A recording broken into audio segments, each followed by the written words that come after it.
കഴിഞ്ഞ വർഷത്തെ ആദ്യത്തെ 2 സിനിമകൾ ബോക്സ് ഓഫീസിൽ കാര്യമായ ചലനമൊന്നും സൃഷ്ടിച്ചില്ലെങ്കിലും വർഷാവസാനം കളങ്കാവലിലൂടെ എല്ലാവരെയും ഞെട്ടിക്കുന്ന ഒരു പെർഫോമൻസ് കാഴ്ചവെച്ച് ബോക്സ് ഓഫീസ് വിജയം നേടിയ വ്യക്തിയാണ് മെഗാസ്റ്റാർ മമ്മൂട്ടി. 2026-ൽ നിലവിൽ അദ്ദേഹത്തിൻ്റെതായി അനൗൺസ് ചെയ്യപ്പെട്ടിട്ടുള്ളത് 4 സിനിമകളാണ്. ഒന്നാമത്തേത് നിലവിൽ ഷൂട്ടിംഗ് പോയിക്കൊണ്ടിരിക്കുന്ന മഹേഷ് നാരായണൻ സംവിധാനം ചെയ്യുന്ന ഏറെ നാളുകൾക്ക് ശേഷം മമ്മൂട്ടിയും മോഹൻലാലും ഒരുമിച്ച് സ്ക്രീനിൽ വരാൻ പോകുന്ന പേട്രിയറ്റ് എന്ന സിനിമയാണ്.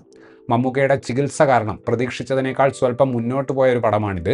കുഞ്ചാക്കോ ബോബൻ, ഫഹദ് ഫാസിൽ, നയൻതാര, ദർശന രാജേന്ദ്രൻ, രേവതി, സെറിൻ ഷിഹാബ് എന്നിങ്ങനെ ഒരു വലിയ താരനിര തന്നെയുള്ള സിനിമയാണിത്. 2026 വിഷു റിലീസ് ആയിരിക്കും എന്ന രീതിയിലായിരുന്നു ഷൂട്ടിംഗ് തുടങ്ങിയപ്പോൾ കേട്ടിരുന്നത്.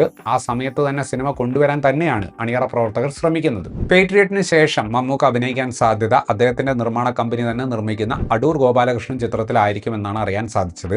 ചെറിയ ഷെഡ്യൂളിൽ നടക്കുന്ന ഈ സിനിമ ഒരുപക്ഷെ മമ്മൂട്ടി കമ്പനി നിർമ്മിച്ച മറ്റൊരു സിനിമയായ നൻപകൽ നേരത്ത് മയക്കം പോലെ വർഷാവസാനം ഫെസ്റ്റിവൽ സർക്യൂട്ടുകളിൽ പ്രദർശിപ്പിച്ചതിന് ശേഷമായിരിക്കും തിയേറ്ററിൽ വരിക. നയൻതാരയും സിനിമയുടെ ഭാഗമാകും എന്നതാണ് ഏറ്റവും പുതിയ റിപ്പോർട്ട്. അതിനുശേഷം അദ്ദേഹം ചെയ്യാൻ പോകുന്നത് കുറച്ചുകൂടെ മെയിൻ സ്ട്രീം മാസ് മസാല സ്വഭാവമുള്ള ഒരു സിനിമയാണ്. ഫാലിമി എന്ന സിനിമയ്ക്ക് ശേഷം നിതീഷ് സഹദേവ് ഒരുക്കുന്ന ഒരു സിനിമയായിരിക്കും അത്. ഫാലിമിയിൽ നിന്നും തീർത്തും വ്യത്യസ്തമായി കുറച്ചുകൂടെ മെയിൻ സ്ട്രീം ആക്ഷൻ സ്വഭാവത്തിലുള്ള സിനിമയായിട്ടാണ് അത് ഒരുങ്ങുന്നത് എന്നാണ് അറിയാൻ സാധിച്ചത്. ആ പടത്തിന് ശേഷം അദ്ദേഹം ചെയ്യാൻ സാധ്യതയുള്ളത് ഓൾറെഡി അനൗൺസ് ചെയ്തിട്ടുള്ള ഖാലിദ് റഹ്മാൻ സിനിമയാണ്.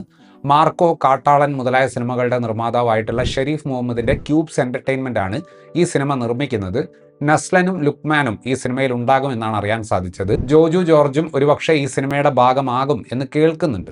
വരത്തൻ, വൈറസ് മുതലായ സിനിമകളുടെ രചനയിൽ ഭാഗമായിട്ടുള്ള ഷറഫു, സുഹാസ് എന്നിവർ ഈ സിനിമയുടെ എഴുത്തിൽ ഭാഗമാകും എന്ന് കേൾക്കുന്നു. ആക്ഷൻ കോമഡി സ്വഭാവമുള്ള സിനിമയാണെന്നാണ് പറയപ്പെടുന്നത്.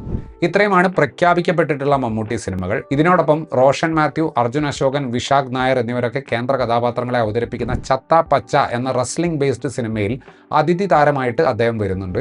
മറ്റൊരു അതിഥി വേഷം അദ്ദേഹം ചെയ്യുന്നത് സംവിധായകൻ രഞ്ജിത്ത് ഒരു ഇടവേളയ്ക്ക് ശേഷം സംവിധാനത്തിലേക്ക് വരുന്ന പ്രകാശ് വർമ്മ കേന്ദ്ര കഥാപാത്രത്തെ അവതരിപ്പിക്കുന്ന സിനിമയാണ്. ബ്ലാക്ക് 2 എന്നൊക്കെ പറയപ്പെടുന്ന ഈ സിനിമയിൽ ഐക്കോണിക് കഥാപാത്രമായ കരിക്കാമുറി ഷൺമുഖനായിട്ടാണ് അദ്ദേഹം വരുന്നത് എന്നൊരു കൗതുകം കൂടി ഈ പടത്തിനുണ്ട്.